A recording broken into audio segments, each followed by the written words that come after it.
Everyone, greetings. My name is Gene Rice, and I want to welcome you to another broadcast. This broadcast that we're going to be sharing with you on today is focusing on vision development, continuing in our series of vision building and vision mapping. All right, so right up front, right off the top, this broadcast that we're focusing on today is vision development. And inside of that is vision building and vision mapping. All right. So again, welcome to each of you. I want you to take the opportunity to prepare, and I am continuing to call this a work session. All right, just to take a little bit of the edge off of the presentation. This is a work session where I would love to invite you to stay with us to share some ideas in terms of developing vision for the 21st century. All right, we're talking about developing vision for the 21st century. Interesting topic, I think. One, because we're already 2 decades into the 21st century, and I think it's prudent to start and continue the conversation of building a vision that focuses and highlights the 21st century, because now we have some evidence of how things have changed within the first 2 decades from the 20th century. By now, we're able to start to see some trends, and we can start to look at different trajectories as it relates to different topics and different areas of focus. All right, it's good. At the beginning of the 21st century, I would probably say, other than the tragic event of 9/11 and the fact that we went into war into two countries, there wasn't, based on my own recollection, there wasn't a lot of significant or material changes that took place right at the beginning of the 21st century. All right. We had the World Wide Web that was still in its infant stages. A lot of people were trying to figure out how to use it, how to leverage it. Businesses were starting to figure out how to operate on a platform such as the internet, and how to make that platform work to their benefit, to reach a larger audience beyond their physical constraints and limitations of just trying to reach people within a particular area. All right. And so a lot of things were continuing to roll along based on how things were operating at the end and the conclusion of the 20th century. All right. But then as we move further into the 21st century, definitely by 2010, now there's no longer this thing called MySpace anymore, but we have this thing called Facebook. Amazon is definitely starting to make their mark. And then so many other online platforms that are really dominant today really started to emerge and come on the scene in a very significant and powerful way. All right. So we're just talking right now, just, we're looking at the broader scope, the broader picture of how things were, just moving on some areas in society. But then, we also have to take in consideration how we are changing as well. Last broadcast that we focus on vision development, we shared with you, currently in existence today, there are approximately 6 generations. We have the traditionalist silent generation. We have the baby boomers, the Gen Xers, the Gen Y, also known as the millennials. We have the Gen Zers, and we have Generation Alpha that's currently being populated. Excuse me. And so what that tells us is that the way the country and the way the generations looked as we crossed over from the 20th century into the 21st century, it looks very different now. All right, because just for the simple fact of the births and the multiple and the transitions that have taken place since that time frame. And so with that, you start to develop a change in the collective mindset in terms of how people think in society.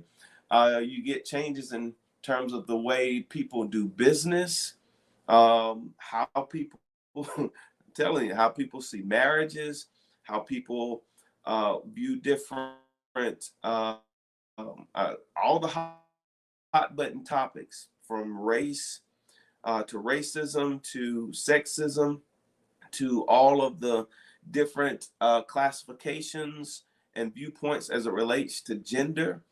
And so we are looking at massive shifts and changes. All right, and a lot of our organizations, a lot of our churches, and different businesses and stuff, some have evolved and they are more thoughtful in their vision in terms of thinking about all these different changes and where they fall in terms of their position. But then we also have quite a few people and quite a few organizations that are still operating based on old models without any considerations. Doesn't necessarily mean that you change your position on certain things, but it does mean it's smart and it's prudent to update your thoughts so that you're aware of all of the changes that have taken place. All right, I just want to give those opening comments as it relates to that. And the first thing I want to discuss with you right now is, let's see, I want to hit one word in the title, um, and just give some thoughts about that before we move further into the discussion. All right, it says developing vision for the 21st century. To develop, it means we're talking about time, space, and opportunity. All right, when we're developing something, it means that we're starting the process of starting at the beginning stages,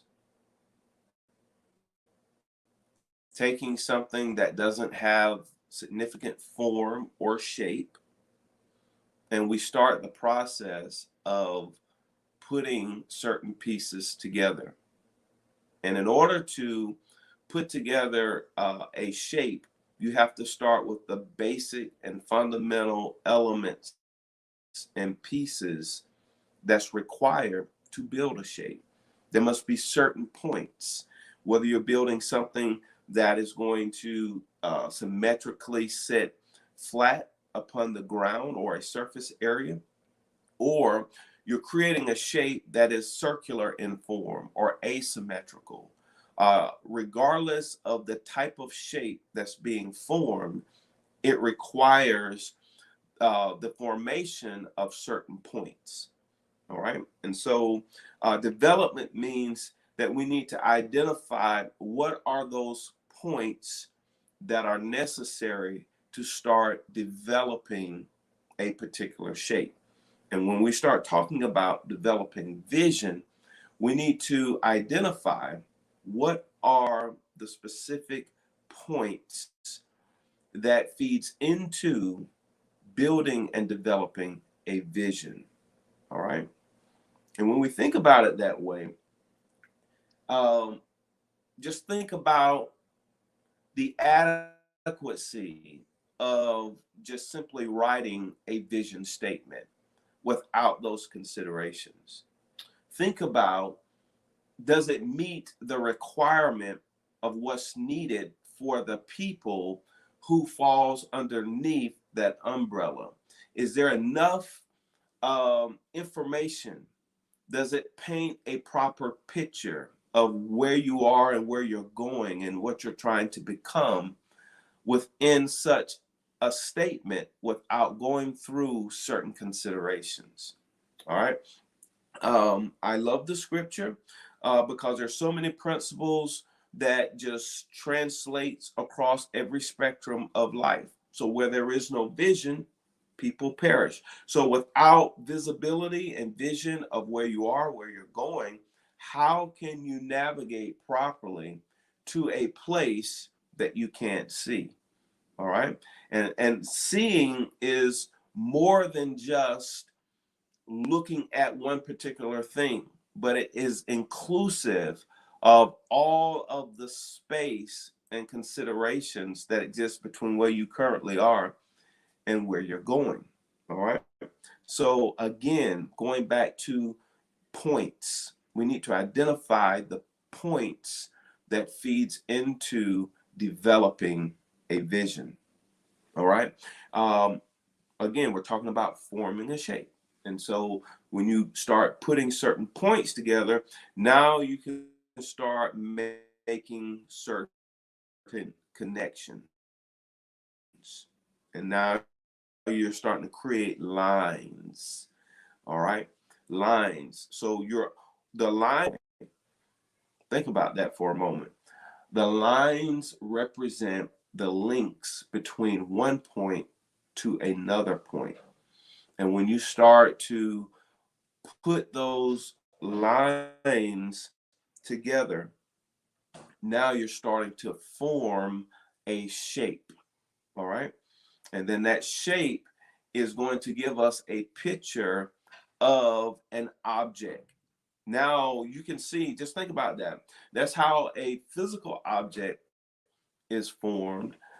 But if we use that same technique in terms of building a vision, once we start to identify the various points of the vision, we start making and drawing certain connections between those points. Now our vision starts to take a shape, all right? And it gives us a picture of a more developed vision, all right? A vision that has a defined shape and form. And in the 21st century, we want to identify all of those relevant points that is necessary for us to consider to have a vision that we can operate properly from in this current time, in this current day.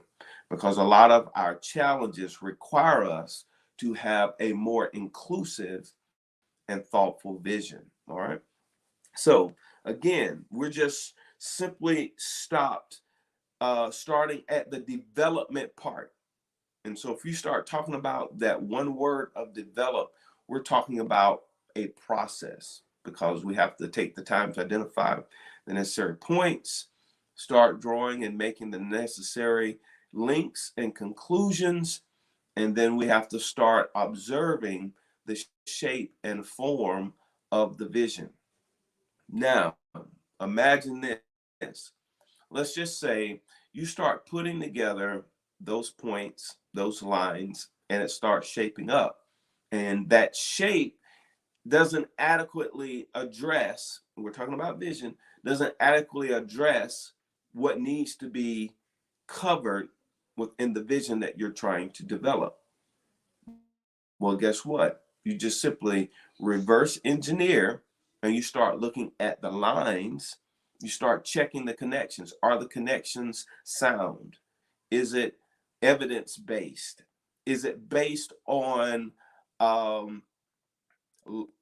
would say, creativity and innovation that is derived from reliable sources? And I would even venture to say a reliable process of being able to test new ideas, all right, new plans and new strategies. Because even though something may be created that's new, you still have to have a process of how you're going to test those new ideas and those new plans.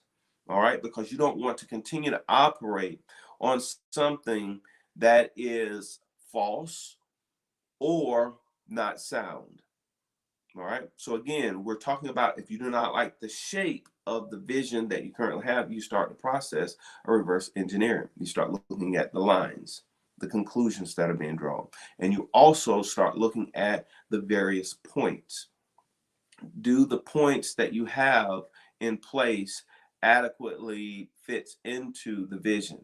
Start testing those points. All right. And when you do that, that whole thing, everything that I've talked about so far, it is part of developing vision. All right. So I want to take a pause. I'm going to take a seat on this one. I want to take a pause. So I just on this, just on that one piece alone, and I have only tapped into the surface of the lesson, but just on this one particular area that we're talking about now, development, it takes time, space, and opportunity. A lot of people give up on really considering what vision is, because oftentimes vision is a result of a simple thought. All right. Can we really build on one simple thought? Is that possible? Can you imagine someone trying to build a home on just a simple thought alone without all of the intricate details, the micro details and calculations and analysis that goes into making sure that a building is constructed based on sound logic, sound calculations, sound information and practices? Can you imagine what that would be like? All right. What would happen if you tried to operate if someone did not go through the process of going through all those calculations, making sure that certain things at the foundational level were properly put in place? Let's just start there. Just think about all of the advancements that have taken place when someone is laying the foundation. Think about all of the considerations, the soil, how people come out and they even inspect the site, the soil, to make sure that this is a place that is conducive for laying a foundation and the viability of that foundation once it is laid. We're not even talking about these steps and the process of laying the foundation. We're talking about all the prerequisites before even laying the foundation. So let's take a pause and process that for a second. So if that is a considerable effort just to lay the foundation, do we have the right site? Have the soil been tested and sampled? All right. And then you start to go to the next step of now building and laying the foundation. And that's a whole process unto itself, which I'm not going to go through. Just think about all those steps, and we haven't even reached the framing once the foundation is laid. Hey, and if you go back into the laying the foundation part, the infrastructure of the plumbing system and certain other functions that's required in building a structure, all that stuff has to be designed and in place before the foundation is laid. Because once the foundation is laid and the cement is there and it's cemented in, now you're talking about like crazy, crazy time and costs to go back and make those corrections. Think about that. Crazy costs and enormous amounts of cost and time to go back and make corrections if a failure to consider certain things up front aren't done. I'm telling you, it's like a spider web. I can see on so many different levels. Like, we're just simply talking about the foundation, not talking about the framework, not talking about all the furnishings and the functions within a home. And our original thought is, can you imagine building something on just a simple thought without all those detailed and micro thoughts that it takes to build a structure. Think about it. So if it takes all of that to build a physical structure, and you, the buyer, you, the investor, would not expect anything less than someone to give all the thoughts and considerations that are necessary to build a sound structure. Because there's a lot of investment that is going into this construction, a lot of time, a lot of effort. And furthermore, the structure is being built because there's going to be follow-on operations that's going to take place within that structure. And so we can't even get to the operations and functions, follow-on functions, if there are failures, if there are errors, if there are complications within the structure, the design and the build of the structure. All right. So just take that whole concept and you just overlay that onto our vision, your vision, developing a proper vision. All right. It is something that requires careful thought. Because if you build a home, if you build a structure, whether it's a business or a high rise, whatever the case may be, just imagine the level of functioning that can take place because someone took the time to put careful vision to the structure, careful thoughts and considerations to the structure. Just think about someone who's able to operate based on having that space versus someone who doesn't have that space. So imagine yourself, if you have a well-constructed vision, imagine an organization or a business that has a well-constructed vision. Imagine the level of operations and functions that can take place because of the time that was taking place, the time that has been invested to build a proper vision. All right. And so again, we're talking about developing vision for the 21st century. And we're talking about something that takes place over time. All right. So here's what I want to do in conclusion for this session. I want to change course just a bit.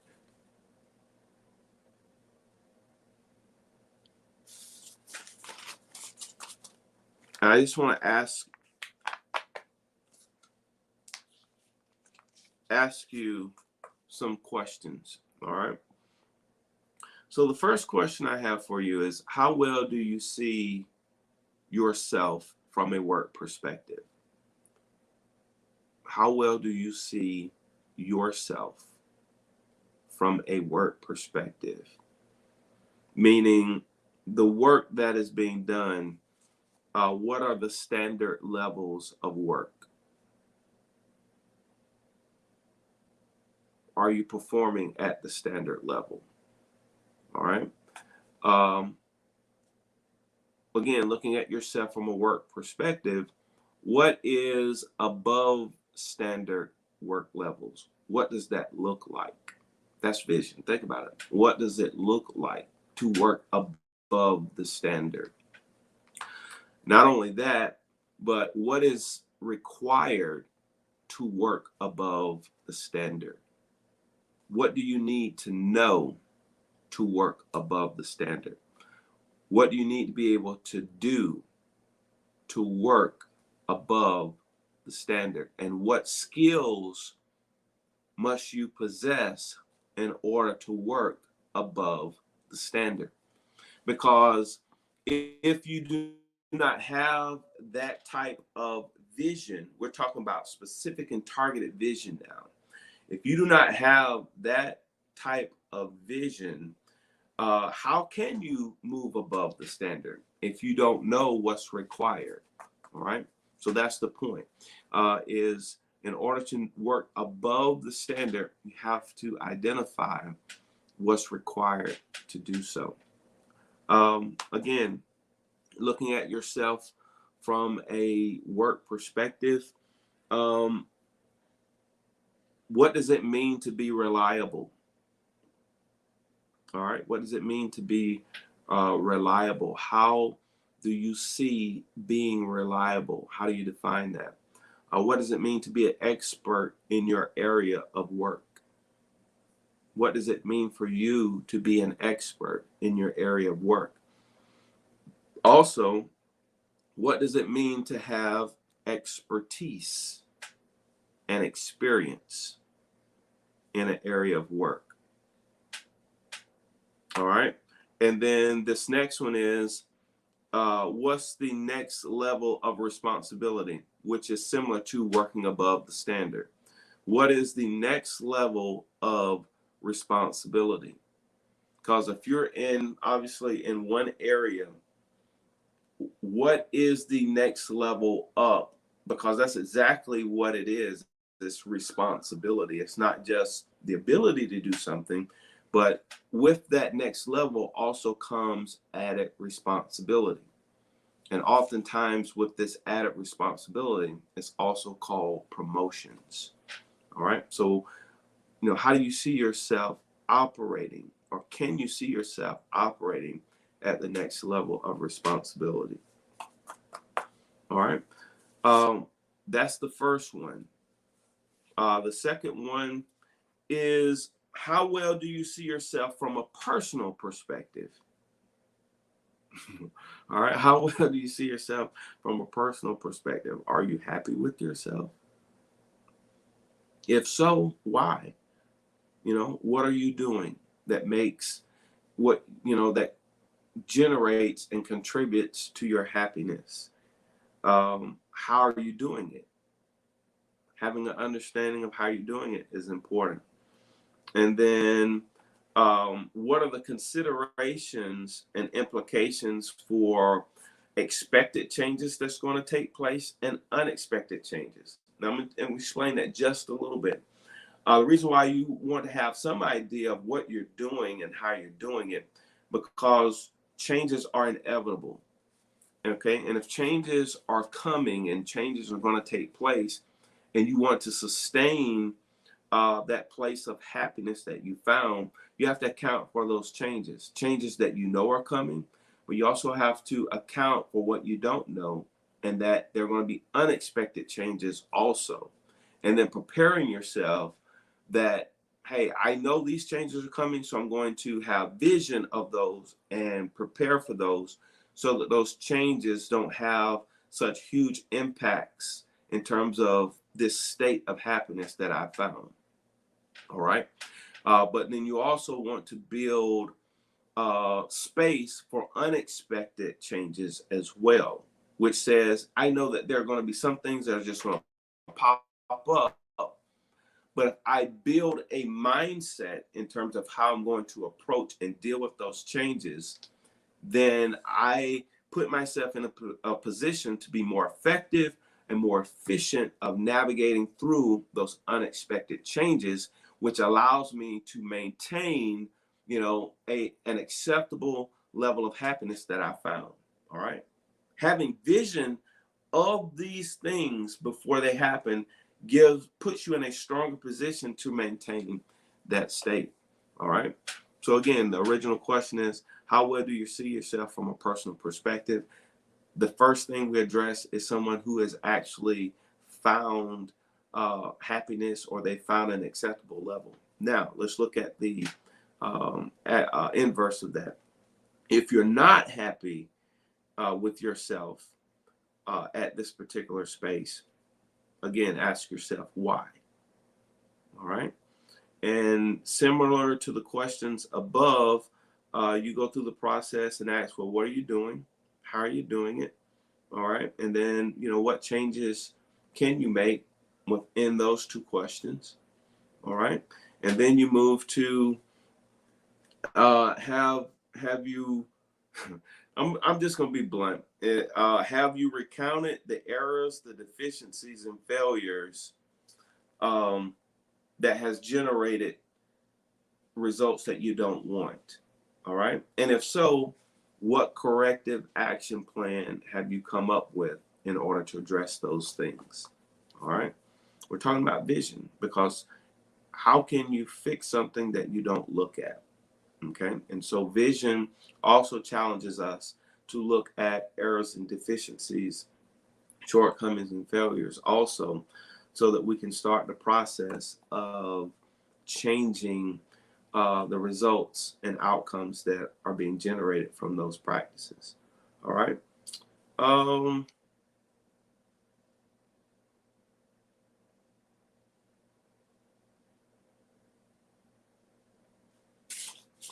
I want to. I had another card here, but I'm not going to read that one. But I do want to leave you with the following definition. This definition is going to create the segue into the next session that we're going to do. So think about at the top of the hour, we discussed about developing vision for the 21st century, and we just highlighted what development means. We took a piece of what development could mean to show that development is a process, that it starts one way at the very beginning, but through materializing different points, different lines, making certain connections, it creates a shape. And if we like the shape of our vision, we can continue to move to the next stage, which is implementation and casting the vision. If not, then we go back through the process, reverse engineer, and figure out what areas need to be redressed. All right. And from there, we talked, we shifted and we just got finished highlighting just some specific things that we can look at. How do you see yourself from a work perspective? And how do we see ourselves from a personal perspective? All right. So what we just did there is we created a standard. That's what a vision is. A vision is a standard of something that we're trying to move from here up to a certain point. That's what vision does. It creates a standard. And then we segued into looking at ourselves from two different perspectives and asking ourselves, do we like where we are? Are we moving according to our desire, according to our plan, according to the way we see things? All right. And we highlighted the fact that some may be doing just that. They may be moving according to their desire, according to their plan. But it's important that if you're doing that, not just to stay in a state of bliss, but to understand what you're doing, how you're doing it, and to account for changes that are going to happen. All right. Changes are going to happen. And so if you anticipate and know that those changes are coming, you can go ahead and start preparing yourself accordingly. And then we also looked at individuals who may not be happy, who may not be satisfied with where they currently are or where they're going. And then we highlighted the fact that there's some questioning that we also can do. Now, here's the point. Here's the definition that I want to read to you. If any of you are experiencing this particular theme, this is where we're going to pick up when we come back on. Frustration. Frustration. What is frustration? How is it defined in the dictionary? Let's look at it. It is the feeling of being upset or annoyed, especially because of an inability to change or achieve something. Talking about frustration. The feeling of being upset or annoyed, especially because of an inability to change or achieve something. All right, that's another definition is the prevention of the progress, success, or fulfillment of something. The prevention of the progress, success, or fulfillment of something. Another definition is a deep chronic sense or state of insecurity and dissatisfaction arising from unresolved problems and unfulfilled needs. Highlight the last one. Sense or state of security and dissatisfaction arising from unresolved problems and unfulfilled needs. And if you just think about this in terms of vision, that's all this is. It's an absence of vision in these areas. Because again, you have to be able to identify something in order to address it. And if you don't have vision of a particular thing, how can it be addressed? Number 4, it says the feeling of being annoyed or less confident because you cannot achieve what you want, or something that makes you feel like this. And it gives an example. I could sense his frustration at not being able to help. All right. The last one that I want to read to you from the online dictionary that I was looking at, it is the fact that something prevents plans or efforts from being successful. Frustration. All right. So we want to pick up on this particular point in our next segment. So we have developing vision for the 21st century. All right. Which means if we're still operating in some instances with 20th century models and mindsets, practices, behaviors, and attitudes, and those things have expired, which means they're no longer effective, efficient, operational, or functional, and we're still trying to do those things, that means frustration is going to set in, because from the 20th century, when it was relevant and all those factors allowed us to operate at a high level, changes have taken place within the first 2 decades. Significant, massive, dynamic changes. And some changes have been asymmetrical, which means it didn't follow a logical pattern.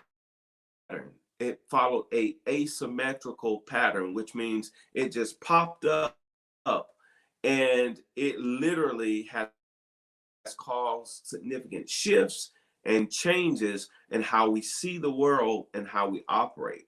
And so if you have 20th century operate in the middle of all these changes, you're going to have extreme difficult getting the results that you're looking for and experiencing things at the high level that you've known in the past, which creates frustration. All right. Frustration. All right. And so this is the reason why we want to develop, all right, process, time, space, effort, intentional. We want to develop vision for the 21st century, because we cannot address things that we don't see. We cannot deal with things that we do not consider. All right. And so in order for us to deal with and see those things that are necessary as it relates to this day and time, it's important that we develop vision. All right. We want to develop vision. All right. So again, this is our segue into the next session. So I hope that you gained something from this. If you did, I want you to visit our website. It's on the screen. And if we have a YouTube channel, want you to subscribe to our YouTube channel. For you to like this page, if you will, and visit our website. All right. We have some opportunities listed there where we're going to start developing vision for 2022. All right. We're going to start developing vision for 2022 so that we are not going into the new year blind. All right. And just being true to our concept, we want to start developing it now so that it can be inclusive, so that it can be thoughtful, and it can be something that we will actually use throughout the following year. And if we start now, we can have a vision that could literally shift us and change the way we operate into a whole different stratosphere. All right. And it will allow us to be more effective and more efficient for all the changes that's going to take place in 2022. Changes that we know are coming, and also it will position us to better deal with the changes that we simply cannot see until they happen. All right. So again, visit our website. If you have questions about any of the products or services that we're offering, just send us a message in the contact card, and we'll be prompt and happy to get back to you and answer any and all questions that you may have. Again, thanks for taking the time. Until next time, you all take care and be blessed.